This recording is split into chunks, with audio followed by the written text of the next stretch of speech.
Have you ever just laid awake in bed wrestling with a massive existential question? You know, the kind that absolutely refuses to let you sleep?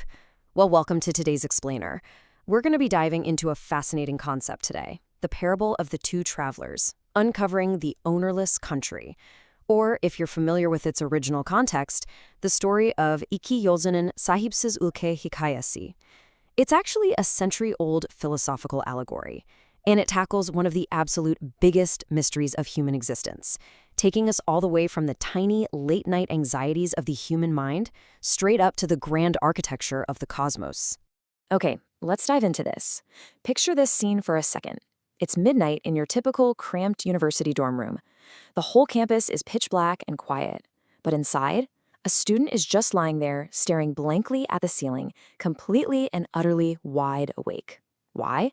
Because they just had this incredibly heavy, profound debate with a friend earlier that night, and the implications of it are just echoing in their head. I mean, we've all been there, right? The world outside gets quiet, which somehow makes your internal thoughts feel incredibly loud. Actually, scratch that. They become almost deafening. By starting our explainer right here, we're taking a massive cosmic debate and bringing it right down to this very relatable, deeply human moment of late-night anxiety. So, what's the specific question keeping this student awake? It's a heavy one. Is there really nothing left after we die? I want you to just sit with the weight of that thought for a second. It is arguably the ultimate human question. Does our story just hit a brick wall and end in absolute nothingness? Or is this incredibly intricate, ordered life we experience part of some larger continuum? Is there a next chapter? The student is basically paralyzed by this existential crisis, unable to find a solid answer. And eventually, sheer exhaustion takes over and they drift off to sleep. But as they finally fall asleep, their mind wanders into a vast, timeless parable. This is the story of the two travelers in the ownerless country, the İki Yolcu'nun Sahipsiz Ülke Hikayesi I mentioned earlier. In this dreamlike story, two men set out on a long journey and eventually stumble into this breathtaking, paradise-like country. I'm talking unimaginable beauty, lush, vibrant, just absolutely stunning. But as these two travelers start looking around, they quickly realize it's not just the beautiful landscape that's striking. It's the totally bizarre way this specific society operates that really catches them off guard. You see, this town is highly unusual. The travelers are walking through the streets, and they realize there are absolutely no locked doors. None. Valuable goods, immense wealth, precious items, they're all just sitting out there, completely unguarded in the open squares. It's such a surreal scene. I mean, think about basic human nature for a second. Normally, wherever you find immense wealth, you're going to find heavy steel vaults, armed guards, high-tech security systems, the whole shebang. But here, literally nothing. To the untrained eye, there's a total lack of rules or ownership. It looks like an absolute free-for-all. Now, faced with this totally surreal environment, how these two travelers react is where the philosophy really kicks in. Let's look at the first traveler. He looks around this open square, sees all this unguarded wealth, and immediately thinks, jackpot. Without a second thought, he just starts taking things. He's stealing, taking goods by force, aggressively stuffing his pockets. His logic is incredibly simple and, well, entirely reactionary. He doesn't see a king around, he doesn't see any police officers on the corner, so he assumes this lack of visible, physical authority means he has explicit permission to just do whatever he wants. He embraces the chaos and acts completely on his own selfish desires. But then we have his companion, the second traveler, who urgently grabs his friend and stops him. He's basically saying, whoa, wait a minute, you cannot do this.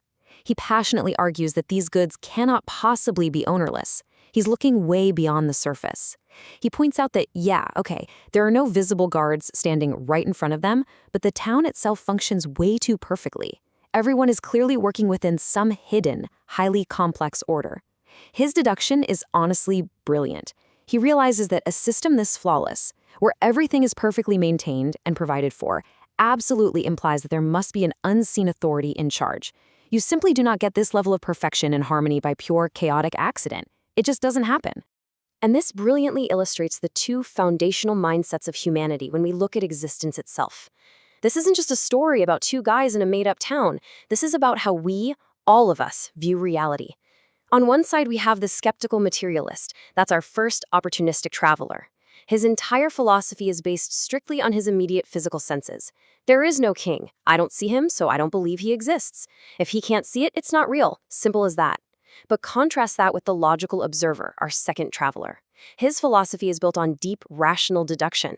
He looks around and says, this perfect order means there is a hidden authority orchestrating it. He doesn't need to physically see the architect to know that a brilliantly constructed building didn't just magically assemble itself out of thin air, right? He reads the signs in his environment to understand the deeper reality behind it all. All right, let's pull back the curtain here and look at the grand reveal of this whole metaphor. This ownerless country full of unguarded wealth, it's actually a representation of our very own universe. Think about it. When you look at the incredibly precise mathematical movement of microscopic atoms, or when you examine the flawless, unimaginably complex machinery operating inside our biological cells, or even when you just look up at the night sky and track the perfectly tuned gravitational orbits of massive planets, you are looking at the unguarded wealth of the town. Our universe is perfectly layered and orchestrated, all the way from the absolute microscale up to the giant cosmic macro scale. It's a literal masterpiece of hidden order, functioning with a precision that completely defies random chance. So, this brings us to a pretty powerful moment of self-reflection. Are we, as humanity, often acting like that blind, greedy traveler? Do we walk through this life freely enjoying the incredibly complex goods of the universe? The air we breathe, the complex ecosystems that literally grow our food, the delicate physical laws that hold our entire reality together, and just assume they're ownerless? Do we ignore the universe's perfect system just because we can't physically see its owner standing right in front of us? It really forces us to ask if we're making a massive logical error by assuming that just because a creator isn't physically visible, that somehow means there's an absence of creation itself. Now, you might be wondering where this incredibly effective framework actually comes from. Well, the source material for this beautiful allegory is a seminal, century-old text called the Risale-e Nur.